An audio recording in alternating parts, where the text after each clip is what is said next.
Oh my goodness. I can't believe it. Should we tell our listeners what we're doing? I wish we had like a theme song. I wish there's so many things that I just We wanted in do. that moment. We actually do have a theme song. So they have already heard our theme. They have. Oh, so I'm the only one missing out. Okay. You're so not missing out. You're in the know. Uh, all friends who are listening, this is Natalie Roy and Kristin Hanggi. And we are excited to tell you that this is our first ever video recording that we're going to put up on YouTube so that you can watch if that's a thing you like doing.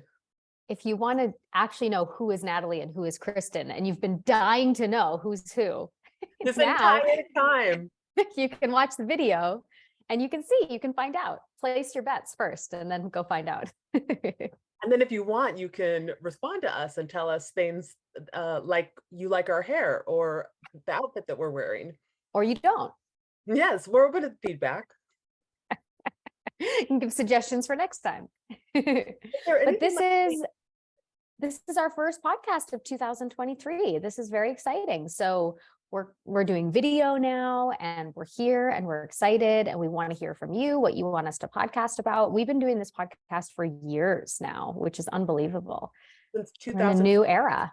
Yes.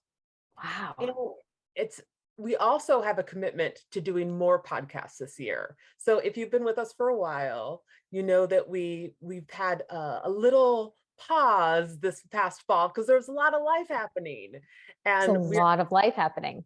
we are diving in big time. Speaking of, do we want to catch our audience up with our life? Let's do it. Let's do a life You want to go checkup. first? Yeah. Well, is there things to report? I had a baby. I think everybody knows I had a baby. And she is 7 months old now, if you can believe it. It's just, I don't know how the time goes by, but this is why I haven't been on video doing podcasts. And this is why we've been very inconsistent with podcasts, because I have just had a steep learning curve of what it is to be a mama, and also my desire to continue to be in relationship with myself, not the old self I was, because I have really fully committed that when you have a child, much like when you do a creative project, the you that existed before that project is no longer. And trying to get, like, you always hear new moms talk about, I got to get my body back, or I got to get my time back, or I got to get my life back. And you can't. Those things don't exist anymore. They're gone, and it's sacred and holy that they're gone, because something new is here. So it's about getting really interested in this new thing that you get to be, this new body that you get to have, this new role that you get to have. But also, I'm really excited to figure out who Natalie is as a mother, but also as all the other things that I do and that I get to be now. So I've just been in this deep dive exploration of writing and acting and mothering and attempts at sleeping. And I was really excited to have a shower and do my hair for our video today. You look beautiful. You're so pretty in blue. But I Thank love you so much. what you said about who am I now? Who has life ushered me into be now? And it's true that there's these like chapters in our lives. And I love that you equated it with different creative projects that grow and expand us and bring us into a new version of ourselves. But I am constantly baffled at how life keeps changing and evolving as we keep changing and evolving. And so who we are in life then changes and evolves, and we're constantly shifting as we learn. Like, what is life now? Who have I become today? I don't know. I have to tune in and find out.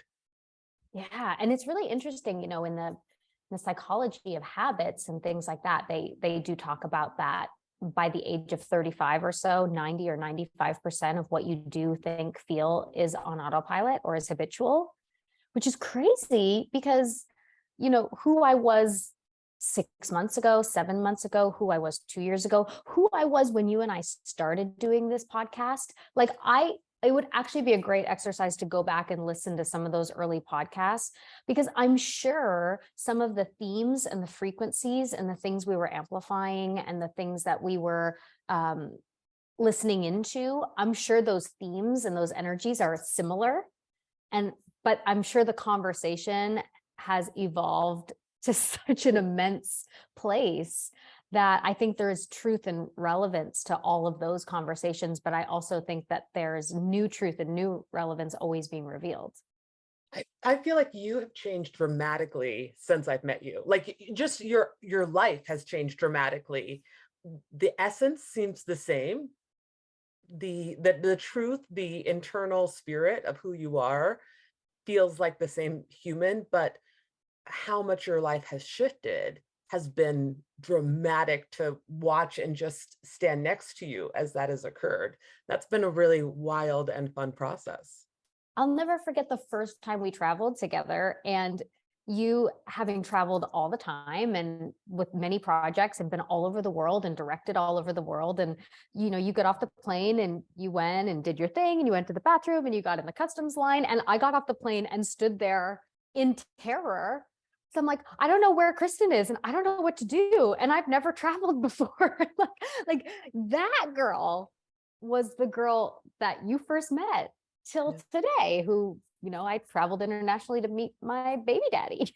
Like it's been just such a whirlwind of experience. But I totally do agree that essence, and I think of it as like my energetic signature, like that little girl peeking out of my eyeballs that grew up in a small place in Canada, that now lives in New York, that is now a mom, that dreamed of being an actress one day. Like that little essence is still exactly the same as it's always been.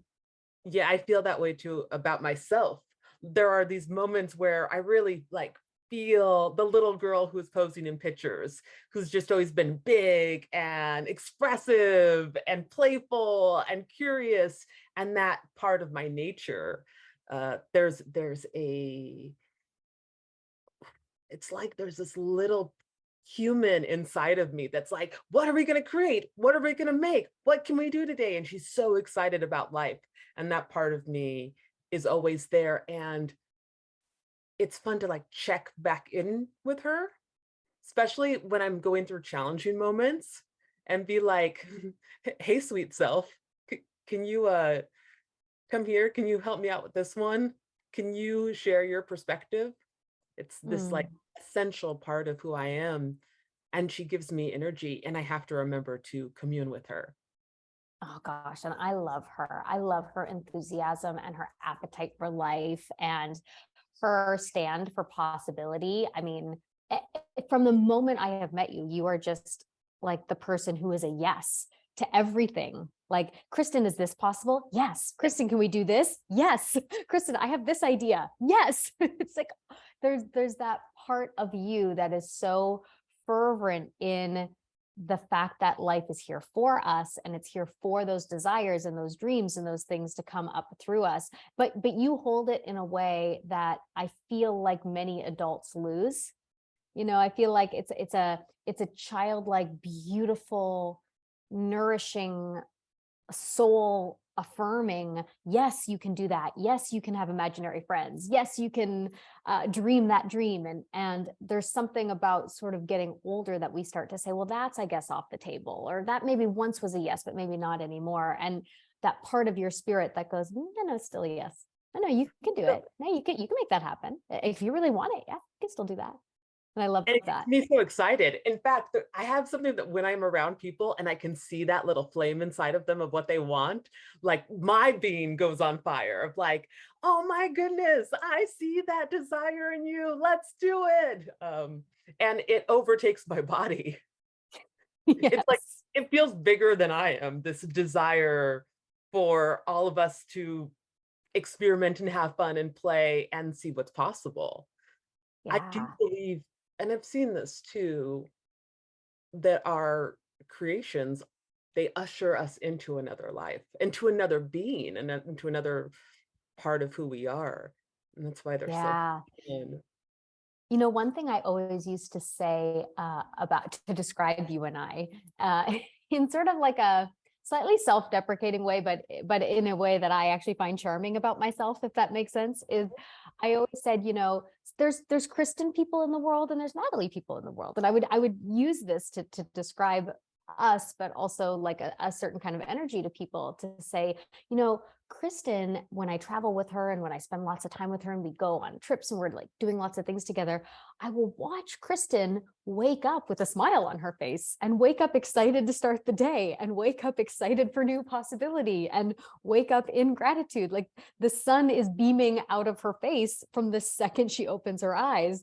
And I'm like, and then there's like the Natalie people who kind of wake up and have one eye open going, is it safe over here? Like, what's going on? How do I feel? I don't know how I feel. Okay, I'm gonna think positive. I'm gonna use my tools. And I will get to Kristin place by mid-morning or so, you know. But one of my really fun favorite discoveries about my daughter is my husband and I literally fight over who gets to go to her bed in the morning because she's a Kristin. Like she's laying in her bed with a giant smile on her face. And when we go in and we're like, hi, good morning, she lights up like a Christmas tree. Like she's so excited to see us. And she's so excited that she gets to wake up now and start her day. And I was like, man, so even a Natalie can create a Kristin. That's good to know. Yeah, and I find that I need Natalie's in my life because I will say yes to too many things. And I will not think everything all the way through. And I need the consistency of Natalie's in my life. I'm constantly learning from you in so many ways. I'm good And, at sacred structure. oh my We gosh, gotta create the structure around the dreams. yes, it's so beautiful and helpful. And I think part of getting to love someone and know someone for a long period of time is getting to see their essential essence and also seeing how life itself changes them and how also they use their life as an expression of who they are. And Mm-hmm. and that's a really fun thing about loving someone is getting to just watch their unfoldment. Yeah, it's a really beautiful gift. And that's why I love that we have these conversations over a podcast, because I hope that as we look at these things, even in our own relationship, I hope that it inspires someone listening to just ask about their own essence and how life has revealed different things to them, even through really uncomfortable, difficult moments. You know, it's not to say that I learned the most about myself through the high highs and the wonderful yeses and the really amazing things that have worked out in my life. And there's countless of them, but there's also countless confusing times of uncertainty, times of massive growth that I didn't feel ready for, and grief that was so big I didn't know how to get out of bed, and maladaptive coping strategies to things that I didn't know how to handle, and people that I hurt along the way with not knowing how to, you know, have as full of an integrity as I continue to try to educate myself to have, and you know, all those things. But it's like the essence is actually birthed through even those things, and maybe even especially those things. Especially those things. I had one of those days yesterday where I just had to feel all the feelings that were coming up. I just had some aching sadness that needed to be expressed. And I feel like I've really learned, especially through our friendship, because you're so excellent at feeling your feelings, is to go all the way in, go all the way in, let myself feel them, let the release occur, and then also to like step back and be able to watch it and say, oh, okay, oh, sadness is here. I'm so curious about it. Let me just step back and watch what it's doing so that I can, and the balance of feeling it all the way and also observing it. And I think that's one Yes. of the things that you and I've talked a lot about, that it's no longer like there's like the old way of doing things where it's I will watch my thoughts and then I'll change my thoughts and then my feelings will be different, right? And that there's like a real observer, and an observer who has the power to um, change their thoughts and then therefore change their feelings. But balancing that with, I'm also a human, I'm also an animal. I am wild and alive, and my body knows things. And so when feelings come up in my body, instead of trying to get out of them, can I let myself go all the way through them? Can I Yeah. let myself go all the way through them with also without losing myself in them? So we start to create this balance, this like vertical and horizontal relationship with our own internal landscape. And I think that's one of the things it's that I've been learning how to integrate.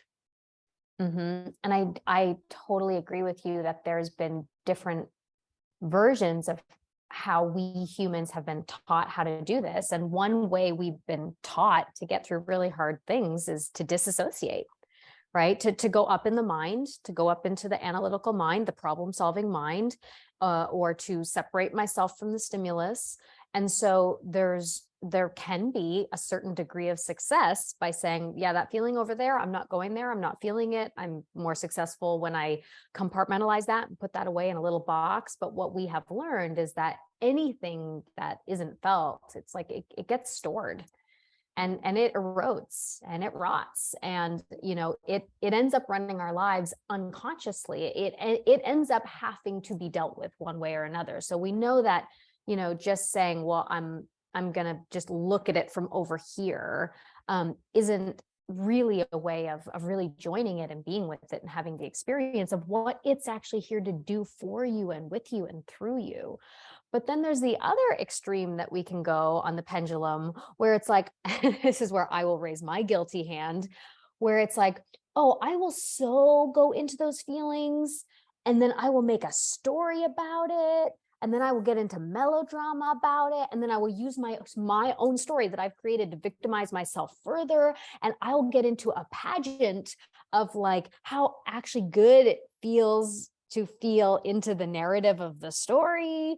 And then I will keep myself ruminating in that pain without consciously realizing that there are things I'm getting off on about this pain, and maybe even the things I get off on about being a victim. Maybe I can not take as much responsibility as I need to because I can be over here feeling sorry for myself. Maybe I can get out of things, get out of other, needing to be there for someone else because I'm just over here in so much of my own stuff. And so then it's like that balance of like, oh, when am I using the excuse of, here I am deeply feeling my feelings, but really a feeling fully felt will come and go like a wave.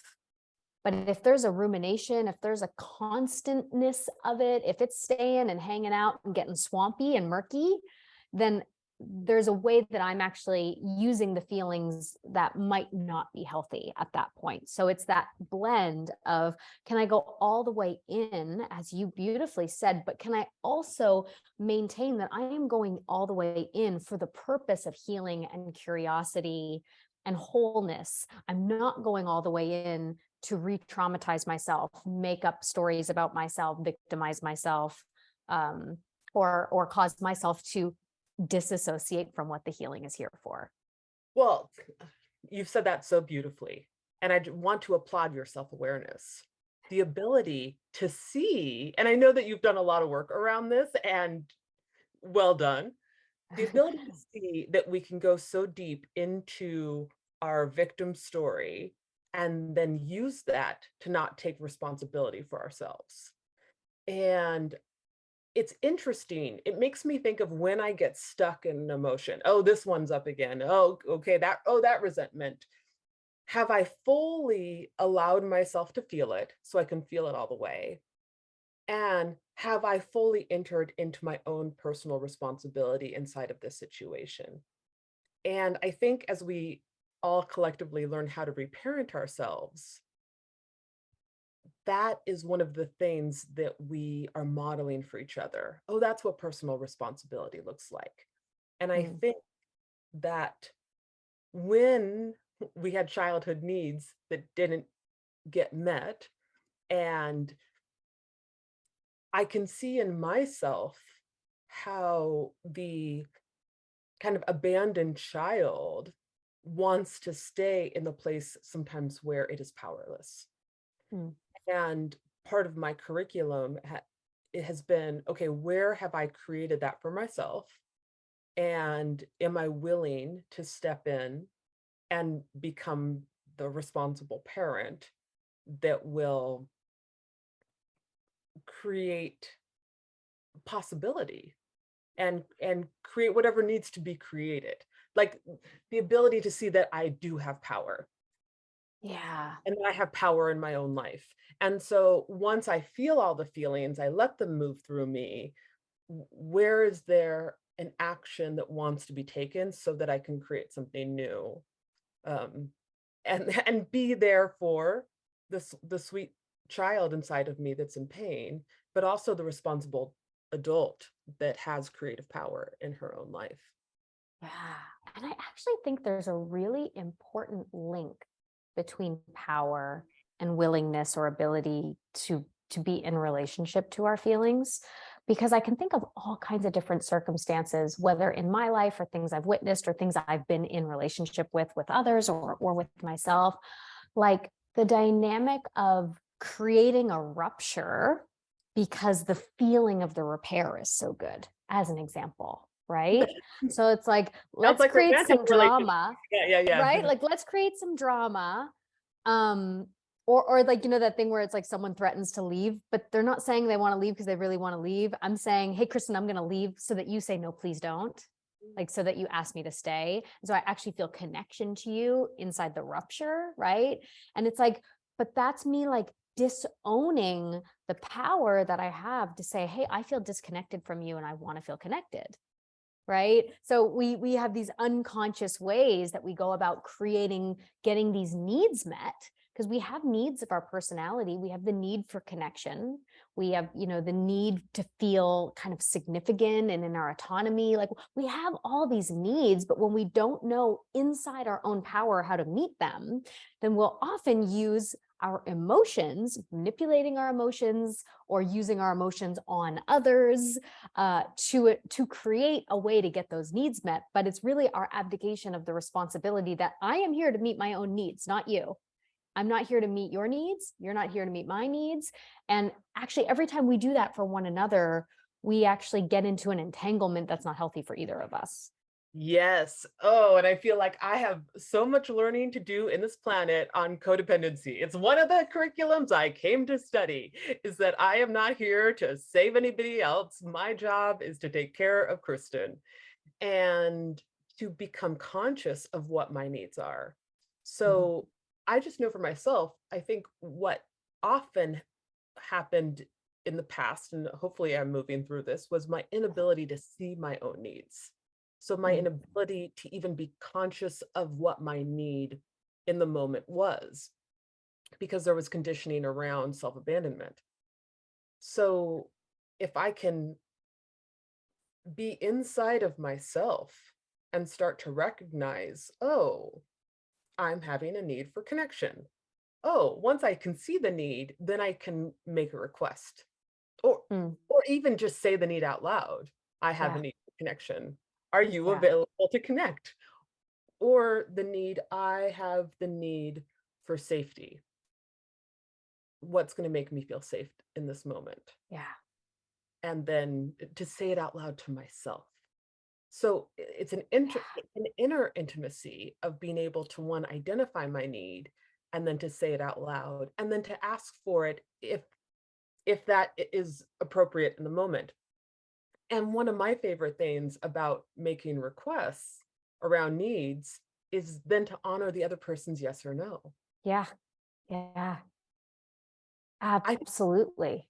I think we can get so afraid of rejection, or let me speak in the I know I can get so afraid of rejection, I don't even make the request because I'm Yes. scared, because I'm Yeah. scared. Or you And assume that, they're going to be too busy, or it's going to be an inconvenience to them, or you're going to be a burden, and like, you never want to feel those things. So and yeah. this happens in my creative projects. This morning I was at the gym working out, thinking of the emails and text messages I would like to send to make a request around collaboration. And I'm scared. Mm. I'm just scared. I'm just scared in the know. And so Mm. it helps me if I can see that Yeah.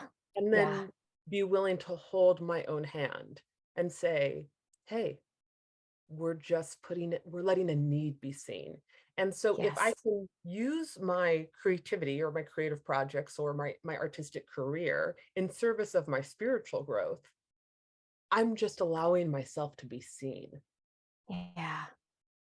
Gosh, I love that you walk through your process about what comes up for you and seeing the need and making the request and where you get scared and where, because I realize in the listening of you how different our processes are, but also how both processes are really about relationship to power and self-responsibility, and just really joining with compassion ourselves for where we at, because I am a girl who really knows what my needs are. Like, no problem identifying or letting everybody else know what they are. Like, I'm really good at that, really like clear.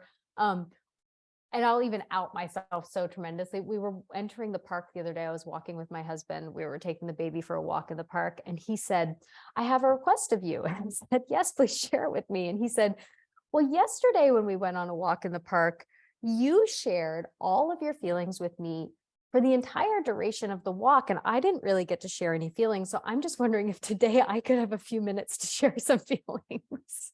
And I was like, thank you so much for communicating that with me. And I was laughing, but I was like, that is just so true that I can just spend years telling everyone about all my needs and all my feelings and what's going on, and then actually forget that there's another person who might have feelings as well. But what's really interesting of where I will get stuck is like, oh, I know what my needs are. It's clearly identified. I know how to make those requests. I know how to ask for them. But the part where I get in relationship with power is where I think that I need the knight in shining armor or the savior to come and do something about it, where I often don't trust myself to be the person who can actually do that thing. And even to the point where I can't tell you how in mothering, I get so scared and just, I am endlessly on Google, endlessly in mom groups, endlessly emailing my pediatrician. What do I do about this? What about this? What about this? What about this? What about this? And Kristin, 9 times out of 10, I intuitively know exactly what the answer is. And I know with 100% certainty what is best for my daughter and what she needs. I know the answer.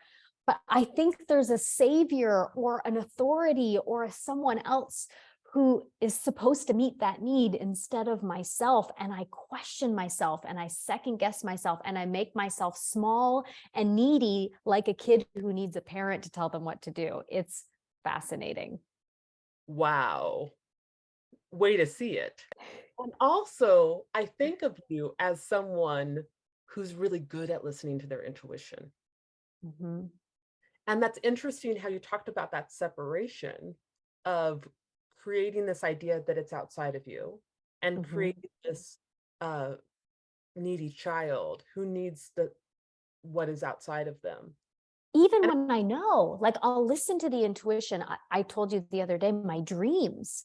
I have been dreaming about things before they happen. Like, it's so sharp, and the tools that we've talked about for years of meditation and deep inner listening, and those are so cultivated. And throughout my pregnancy, just the intuition of knowing exactly what to eat based on what was developing in the baby at that particular time. And it was beautiful and fascinating and miraculous that, like, I just knew there's things I just know, but it's the hearing it, the knowing it, and then instead of taking action on it, it's the pause of the second guessing of it. Are you sure?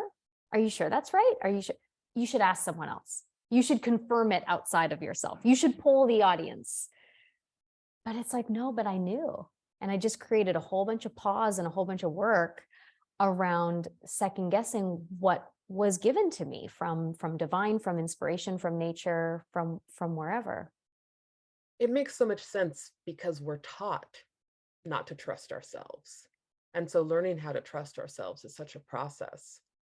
And I think what you just shared is it's helpful for me to hear, and I believe that it will be helpful for so many people to hear because I think we're all trying to remember that we know and that we know Mhm. best for us. Right. And Like, you know what your needs are, even if you've hidden them from yourselves or they've been conditioned out of you. Yes. You know what the next step is, even if it's hidden or it's clouded. It's like the simple but beautiful analogy of like the sun's always there even when the clouds are over it. Like it's there, and it's the trust and the faith that it's there, the cultivating the deep knowing that it's there. And if I don't see it right now, then maybe I don't need it right now. And I'll know it when I know it. I'll know it when I need to know it. Well, sometimes I just have to change that inner dialogue. So here's Kristin, all cry messy. I don't know. I don't know. I don't know the next word. I'm real deep into my all the pain and everything that's coming through. But if I just turn the phrase around from I don't know to I know, I know, I know, Mm, I know, mm. I know. It's like I create the pathway for the knowing to emerge. And then the knowing can come into my body. I feel like that's Yeah. something I will talk to writers about a lot when when they're say third act. I don't know what happens in my third act. I don't know. I don't know. Let's pretend for a moment that you know. Let's pretend Yeah. because we can Yeah. throw it out. We don't have to keep it. Yeah. But say if you did know, or what might you already know, and just starting with what we already know. But that inner Gosh, you've asked me that question before. You're like, well, what if you did know? I'm like, yeah, but Kristin, I don't. Well, let's just play a game, like an actor in a scene. Like, what if your character did know? What? And I'm like, well, Kristin, but I don't. Yeah, but what if she just try it on for size for fun? And then I'll be like, and then there it is. It's like, oh my God, you're right. I knew all along. They're like, it was right there. we can shapeshift into these parts of us that already exist because we're multidimensional beings. We're all the things. And so we might have spent more time in certain grooves, but we can slip into these other parts of ourselves that have this ancient knowing that's like in our bodies, it's in our DNA. I'm also dying for you to tell the story of yesterday morning because I think it's It just came in my consciousness. As you were saying it just came in my consciousness that that's where we were going to go next. yeah. Well, it's such a great illustration too about you're talking about the savior outside of yourself. So Oh gosh. All right. So I have some generational trauma around certain rodents that can sometimes be found in New York apartments. um, it just so happens that my grandmother has like deep, insanely deep fears of these particular little ratatouilles. And I don't know if I just inherited it, but I have surreal otherworldly fears of this little defenseless creature. And for whatever reason, it shows up as my life curriculum that there have now been 4 different times in my life in the last 12 years that I've lived in New York City that I've had an encounter with one of these little ratatouilles. And they always show up at a really pivotal turning point in my life or in my relationships. And they're always very indicative of where I am at the time. But I was saying to Kristin, like, you live in the country, like you live in a house on a main floor, like surely you've had them. She's like, no. And like, you've lived in New York for many, many years. And I'm like, oh, this is really just my curriculum because I move to buildings. I live high up in buildings.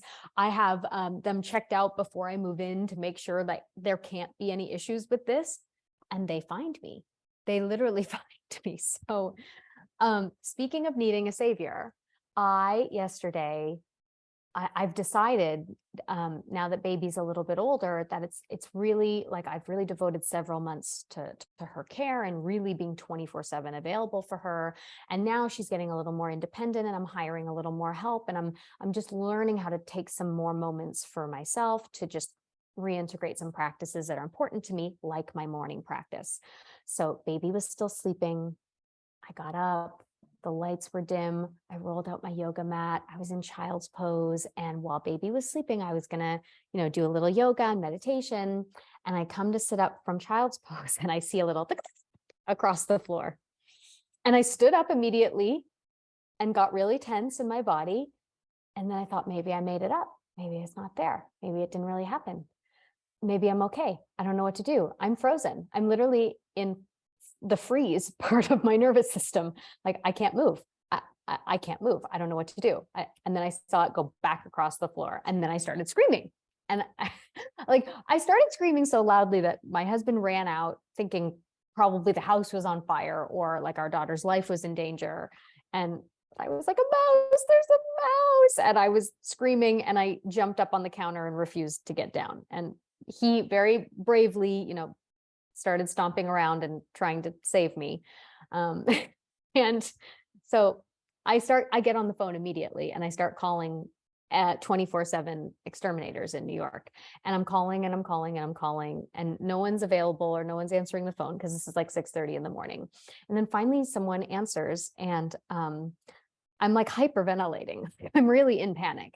And I say, there's a mouse and there needs not to be, and there needs never to be one again. And I need you to come and I need you to fix it. And how soon can you be here? And I don't care how much it costs. Just I have a baby and someone needs to come. And in the voice of this lovely, lovely man who I learn his name is Angel, says, "Miss, you are safe. Everything is okay. I'm coming. I'm coming and you are okay." I was like, okay, but when are you coming? He's like, "I'll be there within an hour." I'm like, okay, I'm leaving the apartment right now. And can you text me when you're coming and I'll come back in because I'm not staying here in the meantime. He's like, "Miss, you are safe. Everything is fine. I'm coming. Yes, I will call you. Everything is okay." I'm like, okay, great. So Angel comes and, checks everything out, leaves no stone unturned. And I'm saying to Angel, as I'm clutching my baby to my tense body, I'm like, well, I'm just going to move. I'm just going to move. I'm just going to leave and I'm just going to go somewhere else. And Angel looks at me and says, "Natalie, wherever you go, they're going to be there." And I know he meant it like, they're just everywhere in New York. So like you can do your best to run away. But what I really heard was like the spiritual lesson of, Natalie, you can't run away from your problems, like all these spiritual, beautiful messages. But I got so much out of his beautiful spirit. And I ended up saying, "Angel, level with me. How does one get into this line of business? Like, was this your dream?" And he said, "Well, you know what, Natalie, I never thought I would be in pest control, but I love it." And he said, "I'm actually in school right now because I find it so exciting. I just want to learn more and more about it." And I said, "Angel, I don't believe you." And he said, "No, Natalie, it's like a treasure hunt. It is so exciting for me when I can like find how it all works and I can solve the problem and I can make someone feel safe and create a secure environment for them." And I was like, oh my God, he is such a spiritual master, my pest control guy. But I was so touched by his love for this thing and how he interpreted it, of like creating a safe home, creating a secure home, and the excitement. And I just thought about the spiritual lesson in the things we're most afraid of, the things that feel like the biggest inconveniences, the things that we most want to avoid and look away from. Can I adopt the spiritual wisdom of Angel and say, can I actually look at those things as my treasures? Can I get excited when they show up? Can I get excited to see how they got in?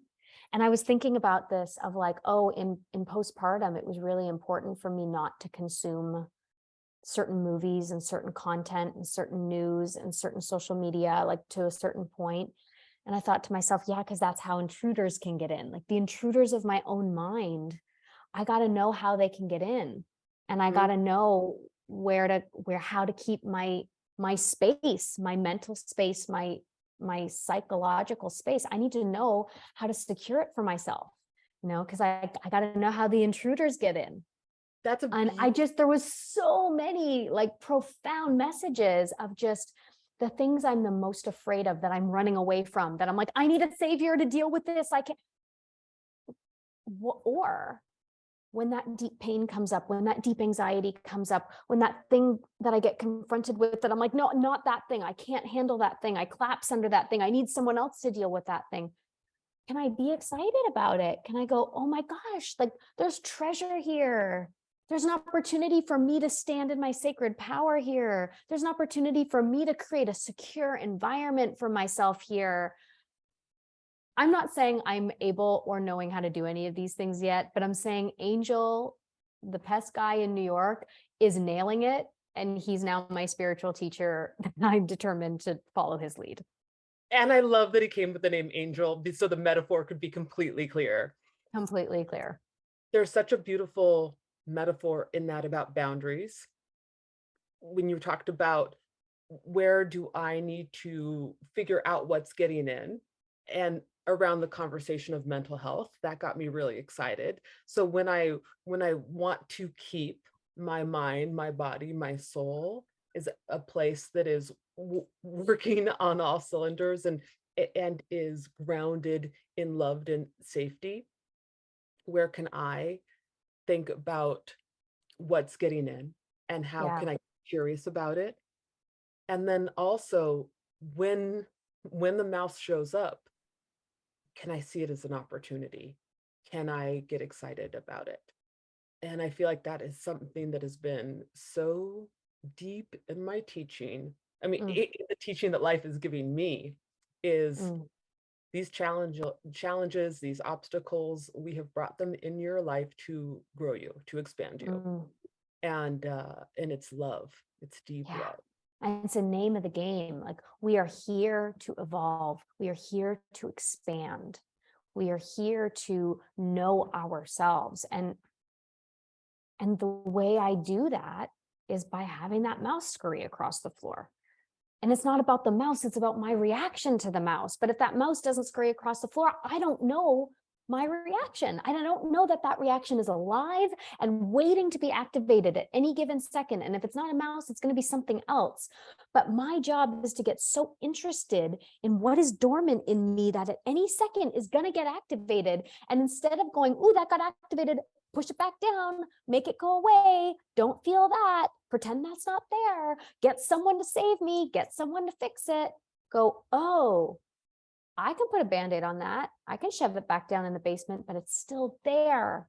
And my job in my consciousness, in my evolution, and my responsibility to the space I take up in this life is to go, ooh, it's here, change my relationship to it, get to know it, get more intimate with it, see what it's causing in me, make different choices, make different decisions, give it some love, give myself some compassion while I do it. Because as I do that inside of me, as I secure that perimeter inside of me, and then look at what comes up and create that space, then it gets reflected in relationships with everyone else. It gets reflected in how we treat Mother Nature. It gets reflected in the decisions that get made on a more global level. It gets reflected everywhere. And that is our personal responsibility. And that is how much power we have to make change and to be change. And I feel like that is the calling, is to own our power. Or I keep talking to myself about owning my creative power. And I was just listening to Michael Beckwith yesterday, and he was talking about life is asking us to participate in our own evolution. And so if it feels like the challenges are getting bigger, it's because the call is getting bigger to participate at a higher level of our own evolution. So I feel like it can be helpful to recognize, at least for myself, that when those challenges feel so tough, it's because life is saying, yeah, we want you to expand. We're calling on your deep stuff. We're calling on the wisdom you have that is like all the way in. And I wouldn't give this to you if you weren't capable of it. I actually want to reveal to you how powerful you are, how capable you are. Yeah. So that helps to open and go, okay, thank you. Thank you for believing in me. Thank you for giving me something so hard that it requires me to change. And Okay. one day at a time, and one moment of courage at a time, and one compassionate holding of yourself when you're scared at a time. And so cut to, Angel did all the things and secured the space and got rid of the problem. And then here I was last night, and I finished my work and I put the baby to bed, and I was curled up in bed, and I was hungry. And I was sitting in bed, and I was thinking, like, do I go to the kitchen? And I got scared and I wouldn't go. I got scared, and I just stayed in my room, and I stayed in my bed, and I just sat there under the covers, and I just stayed there with my little growling stomach because I was scared. And so the lesson just kept evolving for me, because I was sitting there thinking, here's this little teeny tiny creature that's more scared of me than I am of it. And I'm hiding myself away because I am so scared of something that can't even hurt me. And talking about relationship to power, of like just really asking myself the question, how much do I let myself get controlled by the opinions of others, by other people's, hatred or not getting of me, by um, whatever the circumstance is, that is so much smaller than me or my spirit or what I came here to do. But I let it scare me enough that I don't take care of myself, or I don't do what I really want to do, or I don't do what I really came here to do, because I just let myself be scared. And in that moment, I'll be totally honest with myself, I didn't have the courage to face it and actually just get up and, go get a snack. But what I did at least have the courage to do in that moment is really like wrap my arms around myself and go, it's so okay to be scared. And I get it. And I get that you've been scared your whole life. And one little day at a time, you and I will get through being scared together, and we'll start figuring out a different way to do this. Not today, but we will. And that was just the one step in courage that I had for that moment. And we have to just give ourselves permission that it can look like that small of a little step of just giving compassion and grace to just how hard it is when we have been so run by the fear and the conditioning and how much we've held ourselves back, that sometimes courage doesn't look like jumping out of an airplane or quitting your job or leaving the relationship or making that big, bold life change. Sometimes that is what the inspired action is. Sometimes the inspired action is like, I'm just going to sit here and be with you while you're scared. And that's okay too. And that's modeling such beautiful compassion. It's such gorgeous self-love. And I feel like when we're able to offer that kind of compassion, and that gentleness, that kindness to ourselves, that helps us be able to offer that kind of compassion to others, and to see in others that there is fear and there is frozenness and there are so many obstacles to being able to move into the spaces we want to move to. And so we're evolving, and we're going to go at the pace that we can go at. And we're learning how to be gentle and kind with ourselves as we do it. And I feel like, I keep hearing that phrase, we can only love others to the capacity in which we can love ourselves. And I think we're all learning how to love ourselves a little bit more right now. And then that can help us to love each other. Yeah. Gosh. And what the world needs now is love, sweet love. Let's write a song about it. Write a song. Oh, I love it. I love it. That was fun. That was fun. I love it. I love it. Oh, thank you for sharing that story and The message of the mouse. the message of the mouse. All right. Okay. New year. I'm so excited for a new curriculum whenever it happens. We all have our mouse. We all have our curriculum. And yeah, and all of us have a curriculum right now that's really scary for us. I imagine this is what I think. Is that we all have something in front of us that is causing us to be able to look at our fears and to be gentle with ourselves in the process. So brave. Gosh, we're all so brave. I know, being a human, man. I know. I um, know. to show up. Kristin, speaking of being a brave human, is there anything that you have going on that people can come and hang out with you and experience you and be brave and step out of their comfort zones and create things with you? There are so many things. Thank you for I asking. thought so. I also have something called Story Space. So if you have a story that is inside of you to write, come on down. And we are working on how to show up every day and commune with our creative selves and to get our stories on the page and move through all that resistance that shows up once you decide you want to do a creative project. So I have, fabulous. and then I have all sorts of things. I have a Sedona retreat in February. We're working on being the main character of our own life. It's sold out, but I think we're going to open up another couple spots. I think we're adding a second house because there's been some desire. I'm teaching a solo show retreat with Maddie Corman in March. And then you and I have a special summer offering of joy and pleasure in Florence. Oh, Florence, Italy, friends. Florence, Italy. Aren't we ready to get on planes and eat pasta? Yes, we are. Yes, yes, we are. Cobblestone streets. So we are going to be in Florence doing a 3-day retreat, June 14th, 15th, and 16th. And if you are interested in getting in on that, it will be a small, intimate retreat. So you can email us about that. We would be so excited to have you. And we have something really, really cool and special cooking up for you this year about expansion and expanding into your authentic life that you are here to lead, that has been calling on you, that has maybe been put on pause these last few years because there's been a lot of stuff to sort through and work through. And now on the other side of that, the ground is fertile for planting some powerful things. And we want to help you do that.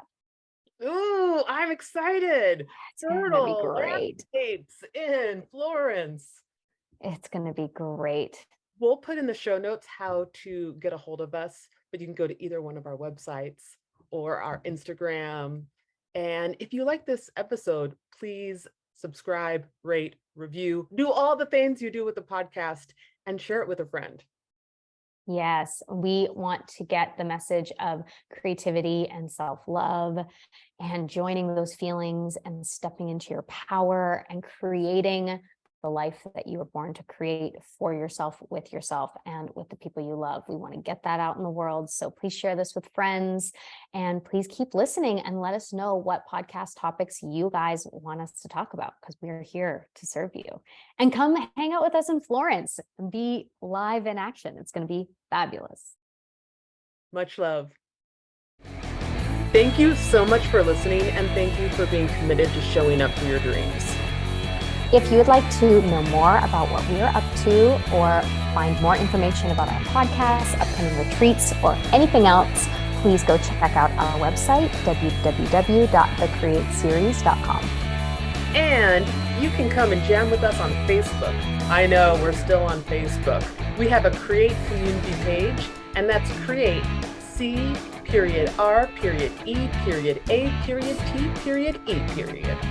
And if you want to check us out on Instagram, you can find me, Natalie, at Miss Natalie Roy. And you can find me at Hanggi Love. That's HANGGILOVE. Keep on rocking your dreams, and we can't wait to connect with you more.